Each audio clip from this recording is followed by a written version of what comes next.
Olá pessoal, eu sou o professor Eric Martins e, como de costume, venho trazer para vocês mais uma resolução de uma prova da Universidade Federal de Mato Grosso do Sul, dessa vez o Programa de Avaliação Seriado, ou o PASSE, do triênio 2019-2021, terceira etapa, ou seja, os alunos que concluíram o terceiro ano em 2021. Prova essa que foi realizada então no dia 12 de dezembro de 2021 e, como era de se esperar, trouxe questões, as 5 questões referentes à química orgânica, com uma distribuição bem interessante de assuntos, né? Questões de nomenclatura, de isomeria, da parte ali que envolve bioquímica e reações orgânicas, mas bem no estilo UFMS de fazer vestibular. Questões que cobram conhecimento de conteúdo, não cobram muito raciocínio, né? Questões bem diretas ali.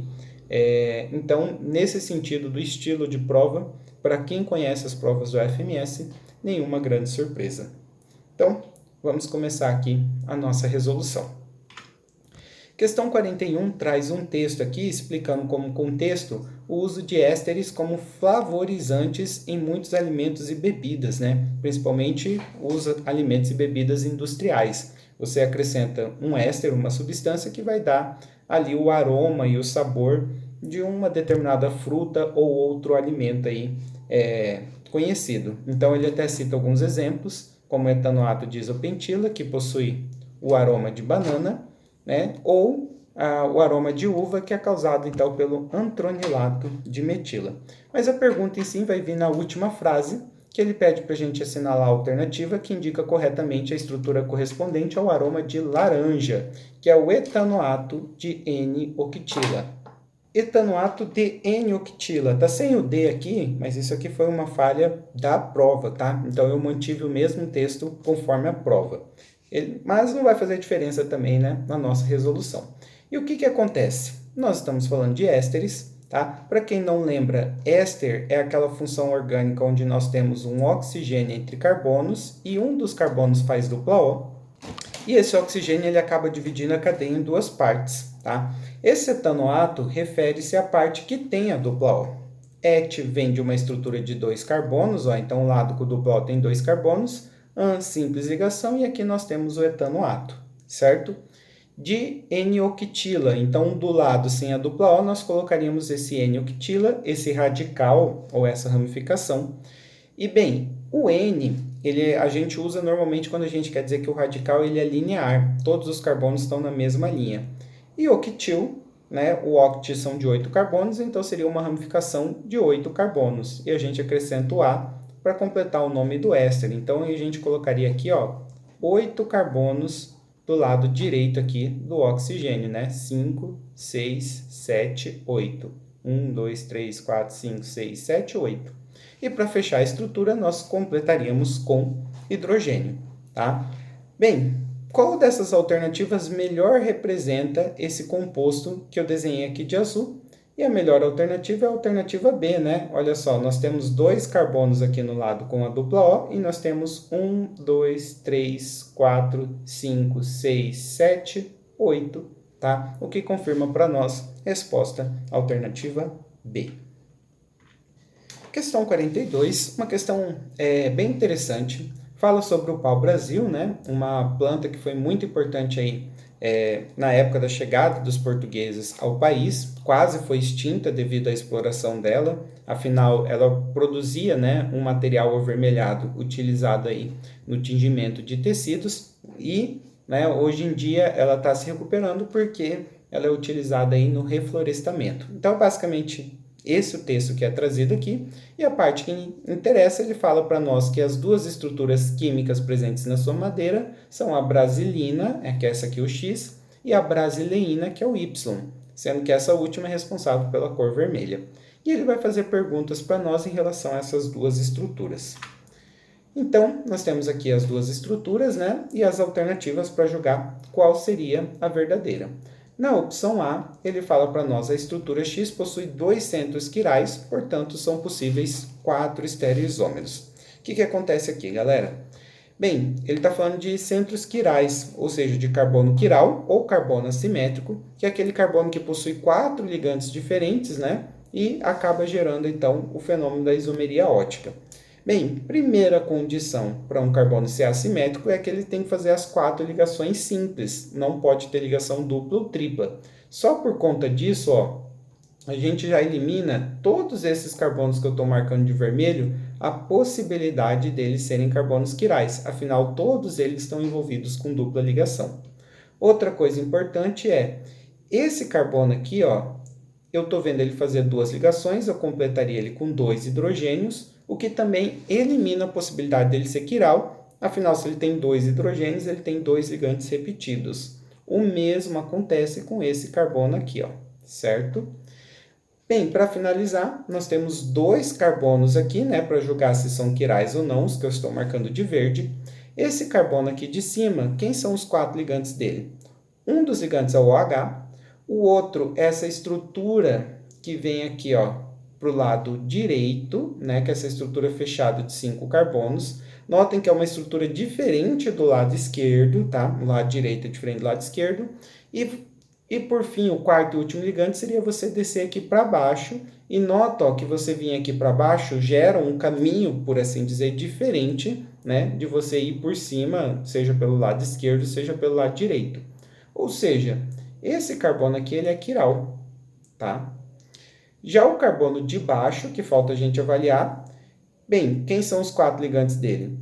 Essa ligação aqui em cima, né, que é diferente da ligação aqui à esquerda, que é diferente da ligação à direita, né, de maneira semelhante ao que eu já expliquei.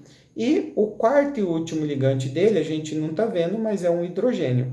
Os 4 ligantes dele são diferentes, ele também é um carbono quiral, ou seja, a estrutura X possui 2 centros quirais, certinho, portanto, são possíveis 4 estereoisômeros. Bem, qual que é o número de estereoisômeros? De maneira simplificada, a gente pode dizer que o número é 2 elevado a n, onde n é o número, né, de carbonos quirais, no caso 2, 2 elevado a 2, 4, tá certo? Tá? Ou, com uma explicação um pouquinho mais elaborada, cada carbono quiral gera 2 possibilidades. Vamos dizer que o primeiro carbono quiral gera a possibilidade A e B, e o segundo a possibilidade C e D. E aí a gente pode fazer combinações, né? Por exemplo, A com C, né? Ou A com D, daria 2 possibilidades, ou B com C ou B com D. Então, de fato, nós temos a alternativa A. Vamos conferir por que as demais alternativas estão errado. Na estrutura Y, há 3 centros quirais.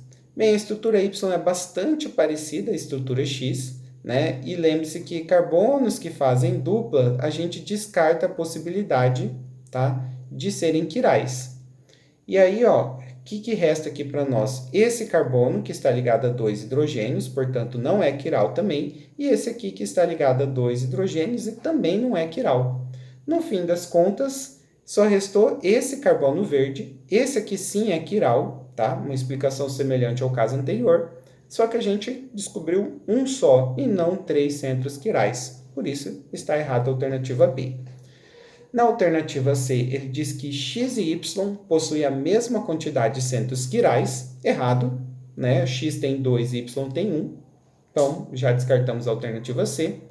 No item D, ele fala que então a isomeria de X e Y é a isomeria geométrica, cis e trans. Não é, tá? A diferença entre X e Y está bem nesse trecho aqui, ó. Esse OH vira dupla O, né? Esse fenol vira uma cetona.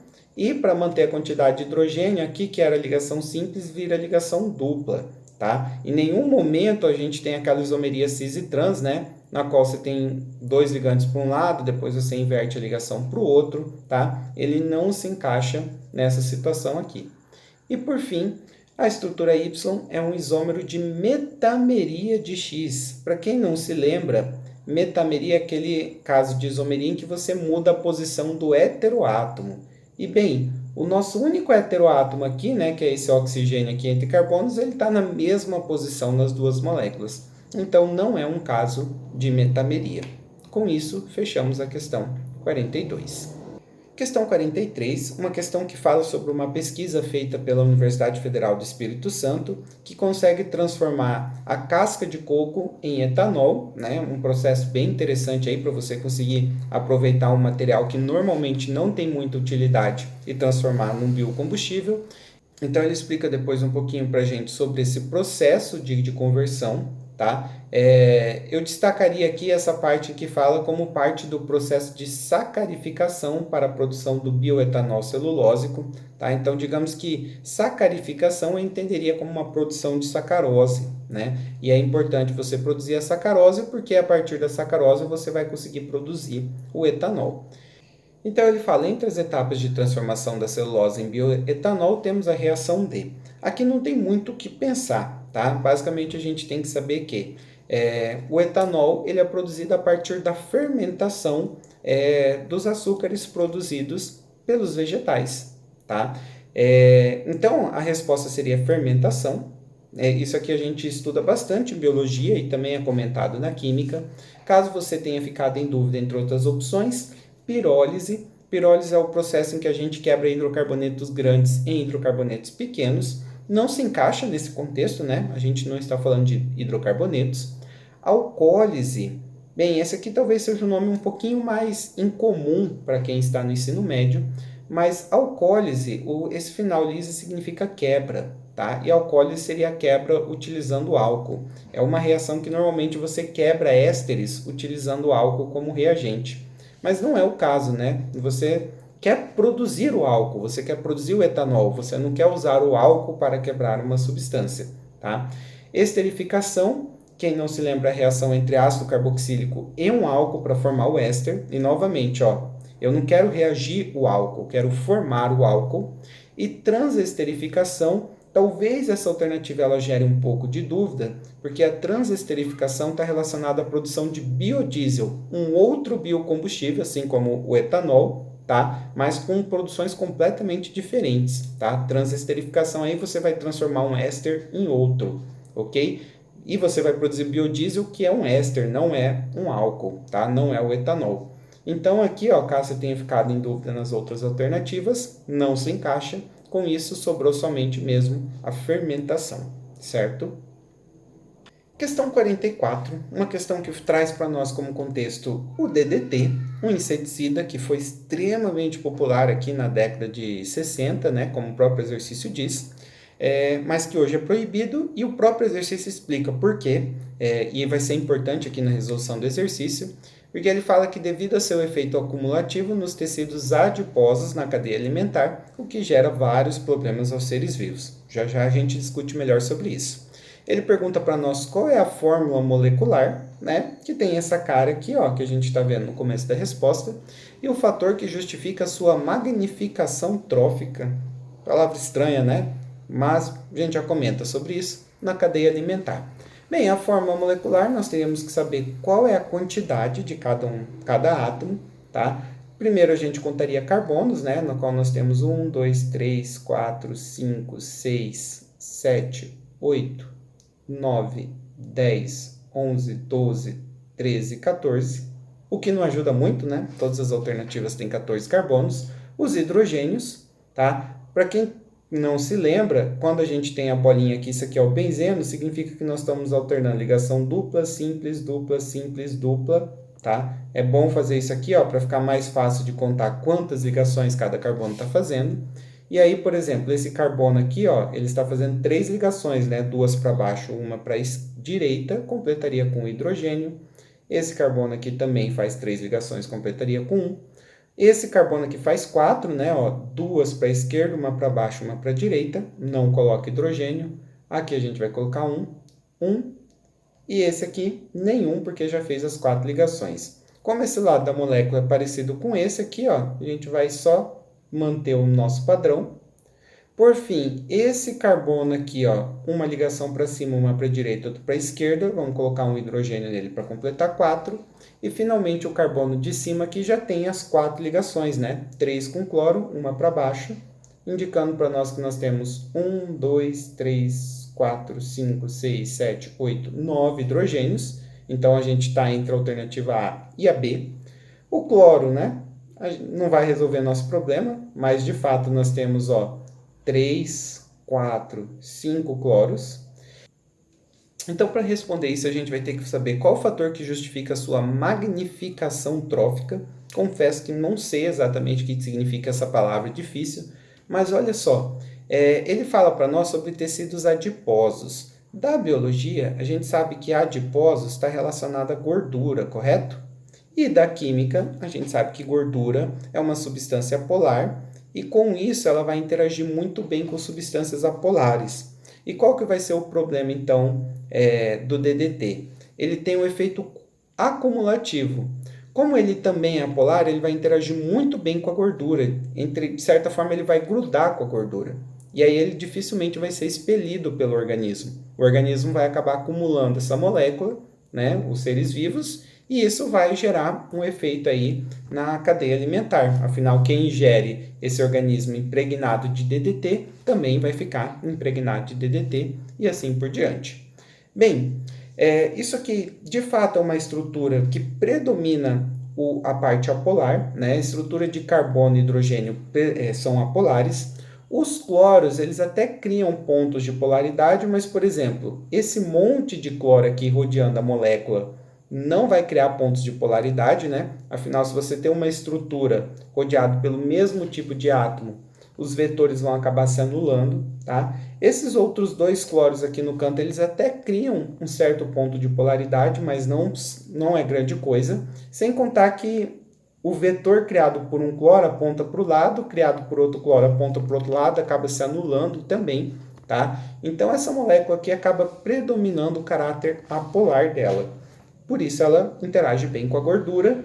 E esse caráter apolar a gente também pode chamar de lipofílico. Lipo vem de lipídios, né? Lipídios são óleos e gorduras, e fílicos é quem gosta de lipídios, de óleos e gorduras.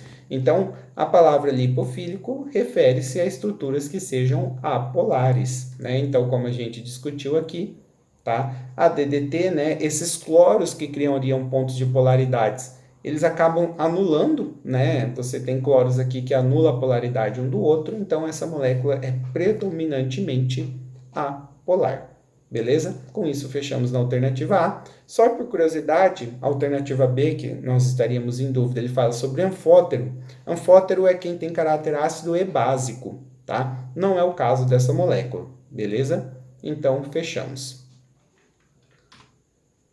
Por fim, a questão 45 traz um texto muito legal explicando cientificamente o que é o chulé, ou bromidose plantar, que seria o nome científico aí para o chulé, né? Ele explica, então, que tem um excesso de micro-organismos no nosso pé e esses micro-organismos aí, eles acabam se aproveitando da umidade produzida pelo nosso suor e das células mortas, né, para se alimentarem, para se reproduzirem, e isso acaba gerando o odor ruim, característico do chulé. E, por fim, ele fala que tem duas substâncias principais, né, liberadas nesse processo. O ácido isovalérico, que tem um odor característico de queijo, e o metanotiol, né, que dá aquele cheiro de gás de cozinha. Uma pequena curiosidade, o gás de cozinha, as moléculas principais do gás de cozinha, elas não têm cheiro, tá? E se você não misturasse com esse metanotiol, seria perigoso, porque caso tivesse um vazamento de gás, você não ia sentir cheiro, você não ia saber que o gás estava vazando, o que gera perigo, né? Então, por isso que o gás de cozinha é misturado com esse metanotiol, que tem aquele cheiro, que você já deve ter sentido, de gás de cozinha, tá? Que é justamente um sinal de alerta de, opa, tem gás vazando, tá? Ele traz aqui para nós o desenho, tanto do ácido isovalérico quanto do metanotiol, responsáveis aí pelo chulé, e ele pergunta para nós qual é a nomenclatura sistemática da IUPAC, ou seja, a nomenclatura oficial do ácido isovalérico, e os principais constituintes do gás de cozinha. Uma questão meio aleatória, mas tudo bem. Bem, qual que vai ser o nome? Pessoal, esse ácido aqui, ó, ele é uma cadeia ramificada, e aqui, ó, de vermelho, eu estou marcando para vocês a cadeia principal. A cadeia principal, ela tem 1, 2, 3, 4 carbonos, tá? Então, 4 carbonos na cadeia principal é but, todas as ligações entre eles é simples AN, e por ser um ácido carboxílico, terminará em OICO, certo? Além dessa cadeia principal, nós temos uma estrutura que saiu dela, uma estrutura de um carbono, tá? Uma estrutura, uma ramificação de um carbono a gente chama de metil, e esse metil, ele vai estar localizado, ó, a função obriga que eu comece a numerar aqui pelo lado direito, tá? O carbono ligado aos oxigênios vai ser o carbono 1, 2, 3. Então, o metil está na posição 3 e, quando é ácido carboxílico, além do final oico, a gente adiciona a palavra ácido na frente. Então, nós temos o ácido 3-metilbutanoico, estamos entre a opção D e a opção E, certo? E quais são os principais constituintes do gás de cozinha? Isso aqui é conhecimento, digamos assim, um conhecimento geral. Quem estudou bem ali a aplicação de hidrocarbonetos, o gás de cozinha ele vai ser principalmente butano e uma parte menor de propano. Tá? Então, gás de cozinha é a mistura de hidrocarbonetos de 3 e 4 carbonos. Tá? O que leva então a gente a marcar a alternativa E. Uma pequena curiosidade, essa questão tinha duas alternativas iguais, né? A alternativa A e C são iguais. Pelo menos não era a alternativa certa, então isso vai fazer com que não precise ser anulado. E o ácido isovalérico, ele pode ser chamado de ácido isopentanoico, tá? Porque essa estrutura aqui, se você tirar os oxigênios, tá? Se tirar isso aqui, seria o isopentil. Mas esse não é o nome oficial, tá? Esse é um nome coloquial, é uma espécie de um apelido. Tá certo chamar de ácido isopentanoico, só que ele queria o nome oficial, o nome da IUPAC, beleza? E aqui também daria errado, né, ser etano e propano, porque não é o gás de cozinha. Então aqui a gente fecha que a melhor opção, de fato, é a alternativa E. Se vocês gostaram da correção, lembra de dar aquela curtida, inscreva-se no canal. Você vai acompanhar aqui a correção de vários vestibulares da UFMS, da UFGD e outros vestibulares. E até a próxima, pessoal!